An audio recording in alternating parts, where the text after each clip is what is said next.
All clear. Dispatch. As of when this video is being published, I'm heading off to the Gold Coast in Australia in 3 days. I will be visiting Dreamworld, SeaWorld, and Warner Brothers Movie World multiple times each. So, before I go, I want to make a prediction list.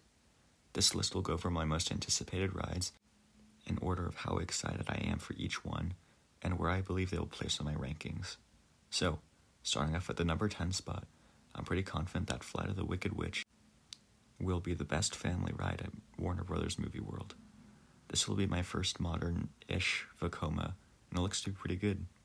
It'll be nice to have lap bars compared to the hang and bang restraints of rides such as Kenny's Forest Flyers, and the theming will definitely bolster the ride overall's ranking.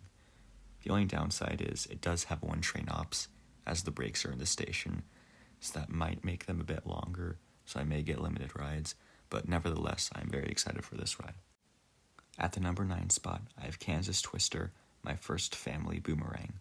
Also located at Movie World, the dual link coaster will be nice, and although the ride is short, it still looks enjoyable, both the orange and the yellow side. This will be my first dual link coaster, and the theming along with it seems nice. That is one thing I do love about what they've done at Movie World, with the theming of the land of the Wizard of Oz. I haven't been there yet, obviously, but I have seen videos of it, and it does look very good.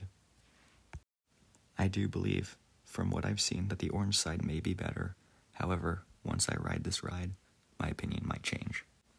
At the number 8 spot, I have Jungle Rush at Dreamworld.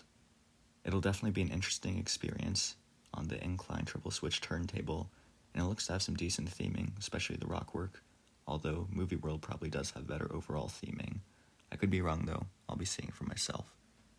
The pacing looks good, the layout looks good, and it'll be interesting to go on this ride forwards and backwards. The train design is very nice too, which is one thing I love that they've done with this ride.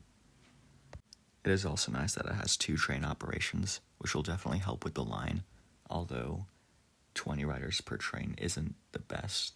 It could be worse though, I suppose. At the number 7 spot, I have Green Lantern, my first SNS, my first Beyond Vertical drop. It looks like a cool ride. It has some decent stats to it, but there are definitely some things that hurt the ride, particularly its length. It isn't the longest ride, but its uniqueness helps it, particularly the Beyond Vertical 120.5 degree drop and the 2 inversions. It looks like a good warm-up ride, or maybe just a relaxing one when I'm done lapping DC rivals, but overall, there are better rides coming up on this list, and this may be the weakest, or one of the weakest rides, at Warner Brothers Movie World. Now at the number 6 spot, I have Jet Rescue at SeaWorld. This will be my first motorbike-style coaster, and my second launched Intamin coaster. This looks to be a great ride, very snappy too. It almost reminds me a bit of Cheetah Hunt, which I have not ridden yet, but I want to, with some of the fast-paced turns. It definitely isn't the longest, but it looks to be slightly more intense than Green Lantern, and it looks to have phenomenal pacing throughout. It's pretty cool that it launches out of the station, and it looks pretty relentless from start to finish.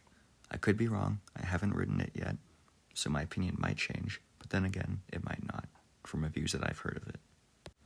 We are now in the top 5. At the number 5 spot, I have Gold Coaster. This will be my second Aero coaster, but my first Aero Custom looping coaster.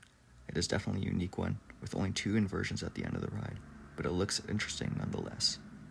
The layout is definitely unique, but I think it can work as a fun, low to medium intensity ride. I'm definitely excited for it, but it's probably not worthy of a rope drop, and the restraints might not help it either. Coming in at the number 4 spot, I have Superman the Escape. This will be my first Intamin accelerator, and it looks amazing. The theming inside the mock metro station looks great, and the launch looks pretty punchy too. It's a short to medium length ride, but the pacing looks great. There's a pretty cool head chopper too when it flies into the station again. I hope the top hat will have good airtime, and it looks like there's a good sense of speed throughout, especially with the low to the ground elements. It's also a pretty cool detail that the train has a Superman at the very back pushing it. At the number 3 spot, I have Steel Taipan. This will definitely be the best ride at Dreamworld, and probably the best ride with inversions in Australia. This will be my first mock, my first multi-launch too. I'm excited especially for the Blue Fire roll, and the twisted horseshoe rolls, similar to that of Maverick. The pacing looks great, the layout is good. I will say this might have one of the weakest launches out of any of the coasters, however that could change. but there does appear to be some dead space on the launch. At the number 2 spot, I have DC Rivals. This was originally going to be my number 1.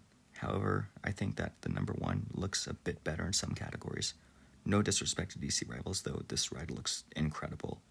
The drop will probably be one of, if not the best in Australia. The non-inverting loop looks fun. The overall ride just seems phenomenal. The elements look like they flow together well. The lap bars don't seem bad at all. And the airtime looks great. This will also be my first hyper coaster. Very exciting achievement, and I couldn't be more excited for it. I will say, though, the pacing does seem a bit lacking towards the end of the ride, starting with the Helix. I'm hoping that it'll seem faster once I'm on it compared to POVs, but from what I've heard from others, that's not particularly true. So that's partially why it isn't in my number 1. Now, I'm not saying this is a bad ride, though. It looks fantastic, and I'm also hoping to get the backwards-facing seats, so I'll have to see how that works out. However, beating DC Rivals at the number 1 spot, I have Leviathan at SeaWorld. To me, everything on this coaster just looks incredible. The airtime, the layout, the pacing, the train, the station, the smoothness, everything about it. Looks to be the perfect balance of floater and ejector, with a really good sense of speed throughout on the low-to-the-ground elements. The pacing is really what makes me think it'll be my number 1. It looks relentless from start to finish, with no dead space in the slightest. The elements look great, particularly the double down in the airtime hills, and this looks like it will already crush my already high expectations. It is important to note, though, that I haven't had much experience with airtime.